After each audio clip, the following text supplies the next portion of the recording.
Good morning. I am your physics teacher, 6th standard physics. Electricity lesson பார்த்துட்ருக்கோம். Last கிளாஸில் நம்ம லெசனோட content முடிச்சுட்டு evaluation பார்ட்டில் இருக்கக்கூடிய ஃபஸ்ட் ரோமன் பார்த்துருக்கோம்.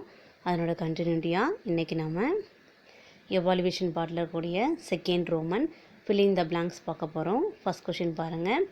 Days are the materials which allow electric current to pass through them. அதாவது எந்த பொருள் வந்து பார்த்தோம் அப்படின்னா எலக்ட்ரிக் கரண்ட்டை அலோவ் பண்ணுது அப்படின்னு கேட்டிருக்காங்க. ஆன்சர் பாருங்கள்,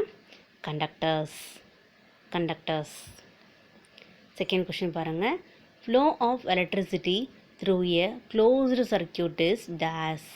அதாவது ஒரு க்ளோஸ்டு சர்க்கியூட்டில் எலக்ட்ரிக் கரண்ட் வந்து ஃப்ளோ ஆகிறது நம்ம என்ன சொல்லுவோன்னு பார்த்தோம்னா answer is a complete electric circuit. அதாவது க்ளோஸ்டு சர்க்கியூட்டில் எலக்ட்ரிக் கரண்ட் ஃப்ளோ ஆகிறது நம்ம என்ன சொல்லுவோம்னா எ கம்ப்ளீட் எலக்ட்ரிக் சர்க்கியூட் நம்ம சொல்லுவோம். சரியா? தேர்ட் கொஸ்டின் பாருங்கள். Dash is the device used to close or open and electric current. எந்த டிவைஸ் வந்து பார்த்தோம் அப்படின்னா எலக்ட்ரிக் கரண்ட்டை வந்துட்டு க்ளோஸ் பண்ணுறதுக்கும் ஓப்பன் பண்ணுறதுக்கும் நம்ம யூஸ் பண்ணுறோன்னு கேட்குறாங்க. சரியா? So answer is key or ஸ்விட்ச். ஸோ நீங்கள் எழுதும்போது கீன்னு எழுதலாம், இல்லைனா ஸ்விட்ச்னு எழுதலாம். ஓகேவா? ஃபோர்த் கொஷின் பாருங்கள். A long perpendicular line in the electrical simple represent it's dash terminal.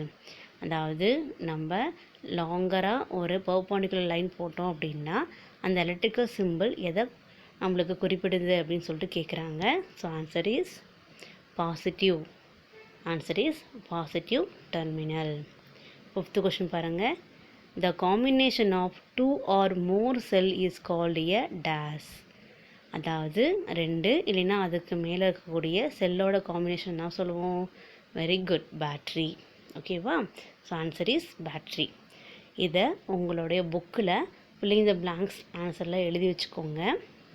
அடுத்தது third Roman, true or false. True or ஃபால்ஸ்னால் சரியாக தவறாக எழுத போகிறோம். If false give the correct statement. Suppose ஃபால்ஸாக இருந்துச்சுன்னா கரெக்டான ஸ்டேட்மெண்ட் எழுத சொல்கிறாங்க. இதை பேப்பரில் எழுதி உங்கள் புக்கில் கொஷின் பக்கத்தில் பேஸ்ட் பண்ணி வச்சுக்கோங்க. ஃபஸ்ட் கொஷின் பாருங்கள். இந்த parallel circuit the electricity has more than one path. Electric circuit வந்துட்டு பார்த்தோம் அப்படின்னா 3 டைப்ஸ் இருக்குதுன்னு நமக்கு தெரியும். Simple, parallel and series circuit நமக்கு தெரியும் இல்லையா? அதில் parallel சர்க்கியூட்டில் தான் எலக்ட்ரிக் கரண்ட் போகிறதுக்கு நிறைய பாத் இருக்குது அப்படின்னு நம்ம சொன்னோம் இல்லையா? So answer is true. Second question. To make a battery of 2 cells the negative terminal of one cell is connected to the negative terminal of the other cell. அதாவது 2 செல்லை வச்சு நம்ம பேட்டரி வந்து ஃபார்ம் பண்ணுறோம் அப்படின்னா நெகட்டிவ் டெர்மினலில் இன்னொரு செல்லோட negative டெர்மினலோட join பண்ணுவோமா அப்படின்னு கேட்குறாங்க. சரியா? So answer is false. Answer பாருங்கள். To make a battery of 2 cells the negative terminal of one cell is connected to the positive terminal of the other cell. ஒரு செல்லோடைய நெகட்டிவ் டெர்மினல் இன்னொரு செல்லோடைய positive டெர்மினலோட நம்ம connect பண்ணணும் அப்படின்னு சொல்கிறாங்க. சரியா? இந்த ஸ்டேட்மெண்ட்டை இப்படியும் எழுதலாம், இல்லைன்னா இன்னொரு ஆன்சர் கொடுத்துருக்காங்க அந்த மாதிரியும் எழுதலாம். 2 ஆன்சரில் ஏதாச்சும் ஒரு ஆன்சரை நீங்கள் எழுதி வச்சுக்கோங்க. ஓகேவா? To make a battery of 2 cells the positive terminal of one cell is connected to the negative terminal of the other cells. ஓகேவா? ஸோ ஒரு பேட்ரி ஃபார்ம் பண்ணும்போது 2 செல்லில் ஒரு செல்லோட பாசிட்டிவ் டெர்மினலில் இன்னொரு செல்லோட நெகட்டிவ் டெர்மினலோட ஜாயின் பண்ணலாம் அப்படின்னு சொல்லியிருக்காங்க. சரியா? அடுத்த question. The switch is used to open or closed an electric circuit. ஒரு சர்க்கியூட்டை க்ளோஸ் பண்ணுறதுக்கும் ஓப்பன் பண்ணுறதுக்கும் நம்ம யூஸ் பண்ணக்கூடிய டிவைஸ் ஸ்விட்சு இல்லையா? So answer is true. Fourth question பாருங்கள். Pure water is a good conductor of electricity. Pure water வந்து எலக்ட்ரிசிட்டியை கனெக்ட் பண்ணுமா அப்படின்னு கேட்குறாங்க. So answer is false. Pure வாட்டருக்கு பதில் இம்பியூர் வாட்டர் தான் என்ன பண்ணும்? எலக்ட்ரிசிட்டியை கனெக்ட் பண்ணும். ஆமாவா? ஸோ ஆன்சர் எழுதிக்கோங்க. Impure water is a good conductor of electricity. ஓகேவா? Next, secondary cell can be used only once. Secondary செல்லில் நம்ம ஒரே ஒரு டைம் தான் யூஸ் பண்ணுறோம் அப்படின்னு சொல்கிறாங்க. So answer falls. ப்ரைமரி செல்லை மட்டும்தான் நம்ம ஒரே டைம் யூஸ் பண்ணுவோம் இல்லையா? So answer is primary cells can be used only once. ஓகேவா? ஸோ இதை மார்க் பண்ணிக்கிட்டீங்க. அடுத்தது மேட்ச் த ஃபாலோயிங் பாருங்கள். சீரியல் நம்பர், சிம்பிள், டிஸ்கிரிப்ஷன் கொடுத்துருக்காங்க. அதில் சிம்பிளோட இது எதுக்கு கரெக்டாக இருக்குன்றதை நம்ம மேட்ச் பண்ண போகிறோம். ஓகேவா? மேலே இருக்கிறதுல பாருங்கள், எல்லாம் உங்களுக்கு மாறி மாறி இருக்குது. ஸோ எதனோட சிம்பிள்ஸ் கொடுத்துருக்காங்கன்னு பார்க்கலாம்.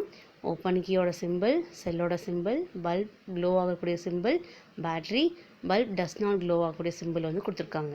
சரியா? ஸோ கரெக்டான ஆன்சர் பார்க்கலாமா? இதில் பாருங்கள், ஃபஸ்ட்டு நம்மளுக்கு கொடுத்துருக்கூடிய சிம்பிள் எதை நம்மளுக்கு வந்து குறிக்குதுன்னு பார்த்தோம்னா battery. So answer is battery. So உங்கள் புக்கில் பேட்ரின்னு இருக்க இடத்துக்கு நேராக 1ன்னு போட்டுக்கோங்க. அடுத்த சிம்பிள் எதை நம்மளுக்கு ரெப்ரசன்ட் பண்ணுது அப்படின்னு பார்த்தோம்னா bulb does not glow. So இந்த சிம்பிள் எதை ரெப்ரசன்ட் பண்ணுது? Bulb does not glow. அதுக்கு நேராக 2ன்னு போட்டுக்கோங்க. அடுத்த சிம்பிள் எதை சொல்லுதுன்னு பார்த்தோம்னா ஓப்பன் கீ. Open key. அதுக்கு நேராக 3ன்னு போட்டுக்கோங்க. அடுத்து பாருங்கள், பல்பு க்ளோ ஆகக்கூடிய சிம்பிள் போட்டிருக்காங்க. ஸோ பல்பு க்ளோஸ்க்கு நேராக 4ன்னு போட்டுக்கோங்க. அடுத்து என்ன சிம்பிள் இது? வெரி குட், செல். செல்லோட சிம்பிள் கொடுத்துருக்காங்க, அதுக்கு செல்லுக்கு நேராக 5ன்னு போட்டுக்கோங்க. இதை புக்கில் மார்க் பண்ணி வச்சுக்கோங்க. அடுத்தது அரேஞ்ச் இன் சீக்வன்ஸ். இதில் வேர்டு வந்து உங்களுக்கு ஸ்ப்ளிட் பண்ணி கொடுத்துருக்காங்க. இதை அரேஞ்ச் பண்ணி நம்ம ஒரு சென்டென்ஸாக ஃபார்ம் பண்ண போகிறோம். ஓகேவா? என்னென்ன வேர்டு கொடுத்துருக்கான்னு பார்க்கலாம். A cell, a device, electric energy is called into chemical energy that converts. ஓகேவா? ஸோ இதை வச்சு நம்ம வந்துட்டு இந்த வேர்ட்ஸ் எல்லாமே நம்ம அரேஞ்ச் பண்ணி ஒரு சென்டென்ஸாக கொண்டு வந்தோம் அப்படின்னா அதனோட ஆன்சர் எப்படி இருக்குன்னு பாருங்கள். ஆன்சர் கவனிச்சுக்கோங்க. a device that converts chemical energy into electrical energy is called a cell. சரியா? அப்போ கெமிக்கல் எனர்ஜியை எலக்ட்ரிக்கல் எனர்ஜியாக மாற்றக்கூடிய ஒரு டிவைஸ் தான் செல் அப்படின்னு நம்ம சொல்கிறோம். ஓகேவா? இதை பேப்பரில் கொஸ்டின் நம்பர் போட்டு ரோமன் நம்பர் போட்டு இதோட ஆன்சரை எழுதி வச்சுக்கோங்க. ஓகேவா? அடுத்த Roman 6th Roman, give very short answers. First question பாருங்கள். In the given circuit diagram, which of the given switch should be closed so that only the bulb A glows? அதாவது இந்த சர்க்யூட்டில் பாருங்கள், கீ வந்து கொடுத்துருக்காங்க. கீ 1, அப்புறம் key 2, key 3 கொடுத்துருக்காங்க. இதில் எந்த கீயை வந்து நம்ம லாக் பண்ணோம், க்ளோஸ் பண்ணோம் அப்படின்னா பல்ப் ஏ வந்து க்ளோ ஆகும்னு கேட்குறாங்க. சரியா? ஸோ ஸ்விட்சு வந்து நம்ம க்ளோஸ் பண்ணோம் அப்படின்னா எது நம்மளுக்கு ஏயோட பல்பு க்ளோ ஆகிறதுக்கு யூஸ் ஆகும் அப்படின்னு பார்த்தோம்னா உங்களுக்கே தெரியுது, சீரிஸ் சர்க்யூட்டில் இருக்கக்கூடிய சர்க்யூட் தான் இல்லையா? ஸோ ஆன்சர் எழுதிக்கோங்க. ஸ்விட்சஸ் K1 and K2 should be closed. கண்டிப்பாக K1ஐயும் K2ஐயும் நீங்கள் க்ளோஸ் பண்ணால் தான் பல்ப் வந்து நம்மளுக்கு என்ன ஆகும்? க்ளோ ஆகும். So answer is switches K1 and K2 should be closed. ஓகேவா? அடுத்த கொஷின். அசசன் ஏ கொடுத்துருக்காங்க. It is very easy for our body to receive electric shock. இல்லையா? நம்மளோட பாடி வந்து ஈஸியாக எலக்ட்ரிக் ஷாக்கை வந்து ரிசீவ் பண்ணிக்கும்னு சொல்கிறாங்க. ரீசன் பாருங்கள். Human body is a good conductor of electricity. நம்மளோட ஹியூமன் பாடி என்னன்னாக்க ரொம்ப எலக்ட்ரிசிட்டியை கனெக்ட் பண்ணக்கூடிய குட் கண்டக்டர் அப்படின்னு சொல்கிறாங்க. சரியா? கீழே பாருங்கள், ஆப்ஷன் கொடுத்துருக்காங்க. ஏ கொடுத்துருக்காங்க பாருங்கள். Both A and R are correct and R is the correct explanation for A. இப்போ கொடுத்துருக்கூடிய ஏவும் ஆரும் கரெக்டு.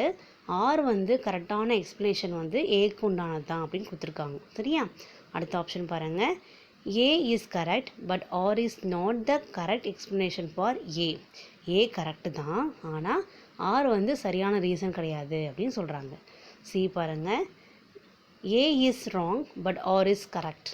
ஏ வந்து தப்பு, ஆர் வந்து கரெக்டான ரீசன் அப்படின்னு சொல்கிறாங்க. சரியா? அடுத்த டி ஆப்ஷன் பாருங்கள். Both A and R are correct and R is not the correct explanation for A. ஏவும் கரெக்டு தான், ஆரும் கரெக்டு தான், ஆனால் ஏக்கு உண்டான கரெக்டான எக்ஸ்ப்ளனேஷன் கிடையாது அப்படின்னு சொல்கிறாங்க. சரியா? ஸோ ஆன்சர் பாருங்கள். நம்மளுக்கு தெரியும் எலக்ட்ரிக் ஷாக்கை வந்து நம்மளோட ஹியூமன் பாடி வந்து ரிசீவ் பண்ணிக்கும்னு நமக்கு தெரியும் இல்லையா? So answer option A, both A and R are correct and R is the correct explanation for A. ஓகேவா? அடுத்த கொஷின் பாருங்கள். Can you produce electricity from lemon? லெமன்லேருந்து எலக்ட்ரிசிட்டியை ப்ரொடியூஸ் பண்ண முடியுமா அப்படின்னு கேட்குறாங்க. சரியா? ஆன்சர் பாருங்கள். Yes, I can produce electricity from lemon. Lemon மூலயமா எலக்ட்ரிசிட்டியை நம்மளால் ப்ரொடியூஸ் பண்ண முடியும் அப்படின்னு சொல்கிறோம். சரியா? 4th கொஷின் பாருங்கள். Identify the conductor from the following figure. இங்கே 4 ஃபிகர் கொடுத்துருக்காங்க, நல்லா கவனித்து பாருங்கள். புக்கு, கிளாஸு, ஒரு அயன் செயின் கொடுத்துருக்காங்க, ஒரு ரோப் கொடுத்துருக்காங்க. இதில் 4ல் எது எலக்ட்ரிசிட்டியை வந்து கனெக்ட் பண்ணக்கூடியது அப்படின்னு கேட்குறாங்க. நம்மளுக்கே தெரியும், புக்கு, கிளாஸு, ரோப்பு 3மே இன்சுலேட்டர்ஸு. இந்த அயன் செயின் மட்டும் தான் கண்டக்டர்ஸ் இல்லையா? So answer is the conductor is iron chain. ஓகேவா? நெக்ஸ்ட்டு 5th கொஷின் பாருங்கள். What type of circuit is there in a torch light? Torch லைட்டில் என்ன டைப் ஆஃப் சர்க்யூட் வந்து யூஸ் பண்ணுறோம் அப்படின்னு கேட்குறாங்க. So answer simple circuit system is used in a torch light. ஓகேவா? அடுத்து 6th கொஷின் பாருங்கள். Circle the odd one out, give reason for your choice. அதாவது கொடுக்கப்பட்டிருக்கக்கூடிய கொஷினில் எது வேறுபாடானது அப்படின்னு சொல்லிட்டு நம்ம ரவுண்ட் பண்ணிவிட்டு அதுக்கான கரெக்டான ரீசன் வந்து எழுத போகிறோம். சரியா? கொஷின் பாருங்கள். ஸ்விட்ச், பல்ப், பேட்ரி, ஜெனரேட்டர். ஆன்சர் பாருங்கள், ஜெனரேட்டர். ஏன் ஜெனரேட்டர் நம்ம யூஸ் பண்ணுறோன்னா, ஸ்விட்சு, bulb, batteries are the components used to make simple circuit. சரியா? அப்போ ஸ்விட்சு, பல்பு, பேட்ரி இது எல்லாமே வந்து சிம்பிள் சர்க்யூட்டை மேக் பண்ணுறதுக்கான ஒரு காம்போனண்ட் தான் அப்படின்னு நம்ம சொல்கிறோம். ஆனால் generator is used to generate electricity. Generator என்ன பண்ணோம்னா எலக்ட்ரிசிட்டியை வந்துட்டு ப்ரொடியூஸ் பண்ணக்கூடியது அப்படின்னு நம்ம சொல்கிறோம். ஓகேவா? ஸோ இதுக்குண்டான ஆன்சர் எல்லாத்தையும் எழுதி வச்சுக்கோங்க. இதனோட கண்டினியூட்டியை நெக்ஸ்ட் கிளாஸில் பார்க்கலாம். தேங்க்யூ.